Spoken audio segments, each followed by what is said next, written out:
It's Monday, Mindset Monday to be exact, and I am so excited that you are here with me tonight um, on this Labor Day. So we had a pretty cool laid back chill Labor Day.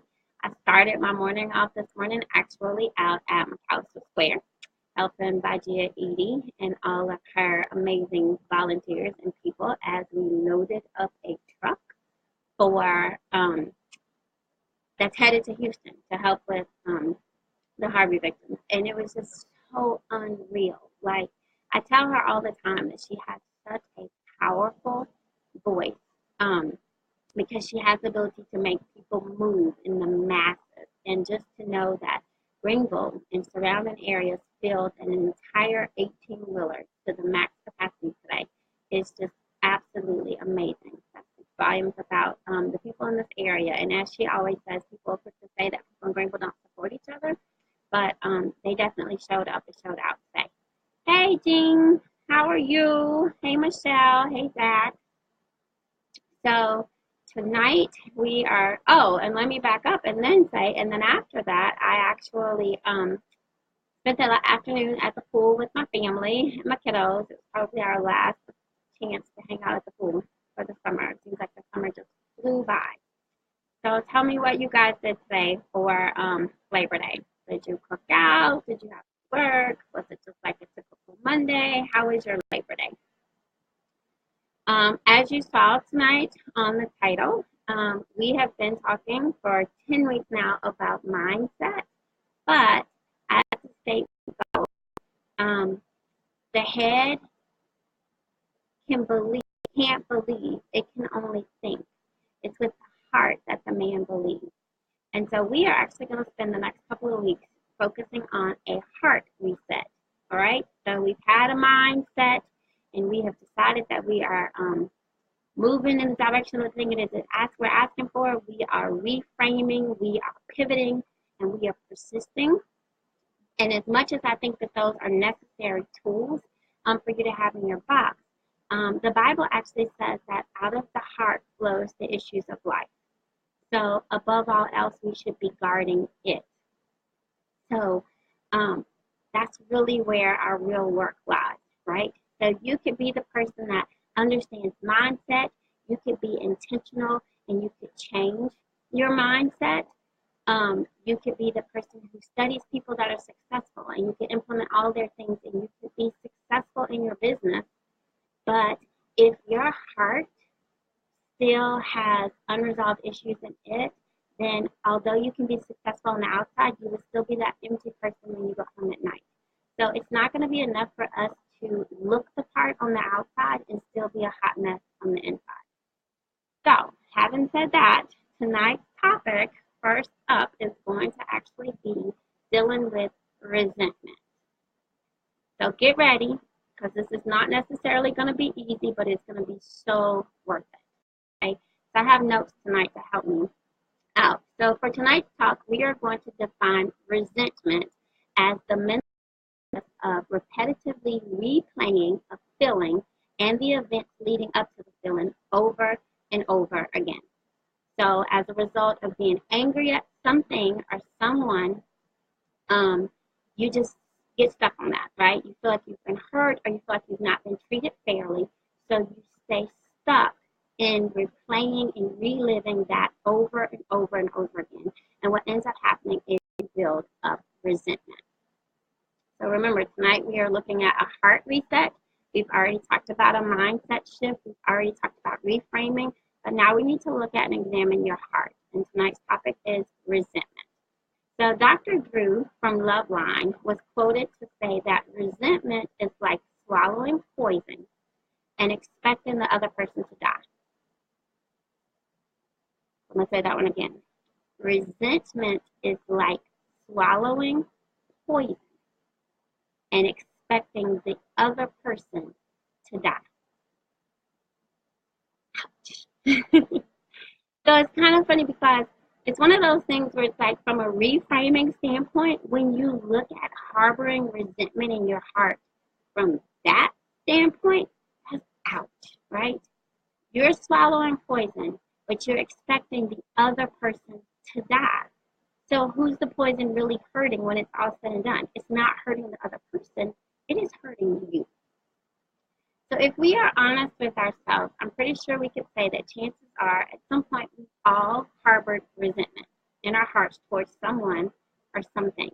And it may very well be that you're the person who's harboring resentment right now, currently, as we are speaking, towards someone or something. The true damage, though, is that unresolved resentment can actually harden your heart.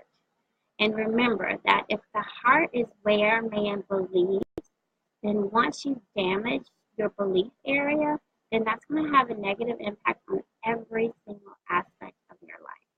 And I can say from personal experience that there have definitely been seasons and times where I held on to some resentment. And for that reason, my heart was blocked. I couldn't receive other things in that area of my heart because it was clogged with resentment. Okay, so tonight we're going to talk about 4 ways to eliminate resentment from setting up and taking over your heart. The very first way is to address issues with people as they arise.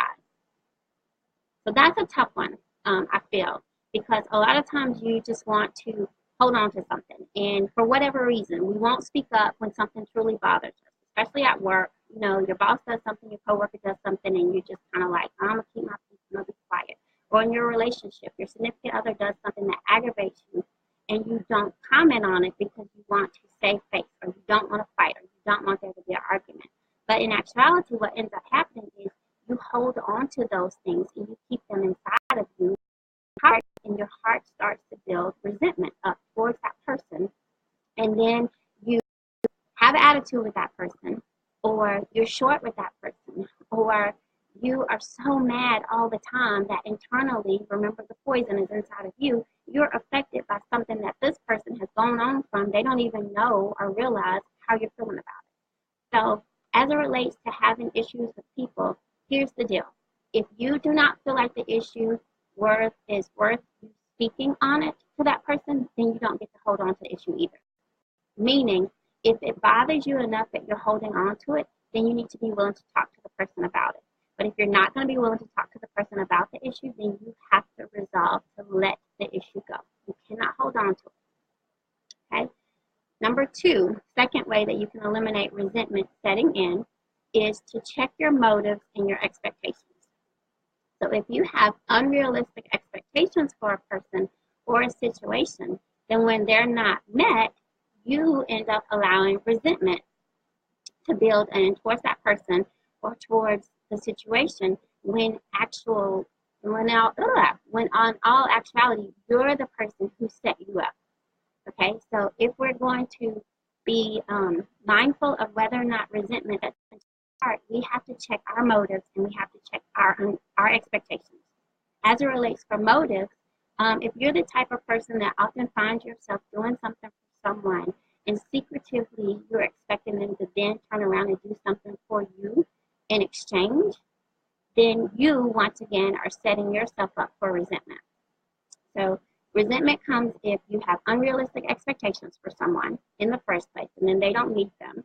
Or resentment can set in when you have ulterior motives. So if you're the type of person that does something in the name of helping, but it's always with the hidden agenda of somebody giving you something back in return, then you can set yourself up for resentment to creep into your heart. And it's actually not that person's fault, it's your own fault. So the goal there is just to get to a point where you can give without any expectations, without expecting anything in return. And if you know that you can't give to a person or a situation without expecting anything in return, then just don't give. Just be willing to say no. One of my favorite quotes is no is a complete sentence. So say no or be willing to give without expectations. Okay? The third way that you can eliminate resentment from coming in, setting up, and taking over your heart is to forgive, forgive, forgive, and forgive again. Okay? So we've all heard it before, but I'm going to say it again. Forgiveness is not something we do for other people. It is what we do for ourselves. Forgiveness is what allows us to let the past go and to move on. Oprah Winfrey once said that forgiveness is giving up the hope that the past could have been any different. It's accepting the past for what it is and using this moment and this time to help yourself move forward. Okay? So if you want to avoid resentment building up in your heart, you have to be willing to forgive. And sometimes you have to forgive over and over and over again. My life coach told me one time that forgiveness was kind of like an onion. There's layers to it. So you can forgive a person and think that you're okay with the situation. And then as you grow higher, as you elevate, as you become better, you have to revisit and forgive that person again, or you have to revisit a past hurt. But forgiveness is one of the ways that you can avoid resentment building up in your heart. Okay? The fourth way you can avoid resentment building up in your heart is to keep a grateful heart. Coach P always says, gratitude is the language of those who live in abundance. So a grateful heart doesn't have room for resentment. The two things cannot dwell in the same place at the same time. So this is a perfect opportunity for you to reframe, right? This is where I talk about the fact that we're going to shift our focus and we're going to focus on the things that we can control versus the things that we can't. So if you're holding on to resentment from a past hurt or a past unrealistic expectation or a past opportunity that you've not forgiven someone, then you're holding on and focusing your energy on the things that you have no control over. We cannot control anything that's already happened, whether we wish we could do it a different way, whether we think a person could do it a different way, whether we want them to feel the fact that they did us wrong. We can't change any of that. But when you can find gratitude in your heart, then you are able to now shift your focus to the parts that you have total control over and the parts that you can change. So for me last year, this really came into play because I reached a point in my marriage where I was starting to allow resentment towards my husband to harden my heart. And I wanted to just go back and rehash over and over. This was wrong. That was wrong. This hurt. This was this way. And so I was intentional. I think it was 2 years ago for Thanksgiving. Normally, a lot of my friends on Facebook do, a Thanksgiving gratitude challenge where every day for the month of November they type something that they're thankful for, something that they're thankful for. Well, this particular year, I challenged myself and my husband to not do it on Facebook, but to do it with each other. And so we covered our bathroom mirror with sticky notes, and every single day I wrote one thing that I was thankful for about him. I could not allow myself to stay in a resentful place and focus on gratitude at the same time. And some days were harder than others. Some days I had to be thankful for something that I'm hoping is going to happen. Some days I had to be thankful for something that had happened a long time ago. But after intentionally seeking gratitude for straight days, it changed the way that I was viewing my husband. I was intentionally not allowing resentment to harden my heart to a point where I was miserable and suffering as a result of it. I found this really interesting comment today about resentment. I'm going to read it to you guys real quick. It says that the moment you start to resent a person, you become his slave. He controls your dreams, absorbs your digestion, robs you of your peace of mind and goodwill. He takes away the pleasure of your work. He ruins your religion and nullifies your prayers. You cannot take a vacation without his going along. He destroys your freedom of mind and hounds you wherever you go. There is no way to escape the person you resent. He is with you when you are awake. He invades your privacy when you sleep. He is close beside you when you drive your car and when you are on the job. You can never have efficiency or happiness. He influences even the tone of your voice. He requires you to take medicine for indigestion, headaches, and loss of energy. He even steals your last moments of consciousness before you go to sleep. So if you want to be a slave, harbor your resentment. So when I read that today, I've read it like about 5 times. It was so powerful that we have no idea that what can start off as just an unspoken thought or what can start off as an issue from the past that you just haven't let go of, how much that really can just completely change the dynamic of your life. This quote says that resentment can even change the tone of your voice. Like, it's crazy to think that we could give something like holding on to something so negative so much power. So there's actually a neat little exercise that's been adapted from a concept based on the 12-step program model that helps with letting go of resentment. And step one is just simply to be honest. Now, this is an exercise that you have to be willing to be honest with yourself, no matter how hard that honesty is. So step one says to make a list of all the people you have resentment towards, anything or anyone that gives you ants. And if you've been following my Facebook Lives, you know that ANTS stands for automatic negative thoughts. So any person that you have any sort of resentment towards, you need to make a list. Write down every single name or every single incident. Step number two is write what they did that caused you to resent them. Okay, so first write their name. You can make columns on paper. Then write what they did. Step number three is what part of your life did that resentment affect? And so a really easy example of that is, like, if you have resentment towards a teacher maybe who put you down or said something bad about you when you were little, or maybe you have a resentment towards a boss for calling you out on something in front of other coworkers. That may make you feel like it affected your confidence or it affected your self-esteem. So you need to kind of dig a little bit there to figure out, how is this resentment affecting your life? Like, what part of it did it affect? And then the last step is step number 4 is fully that you need to be honest with yourself and figure out what role did you play in it.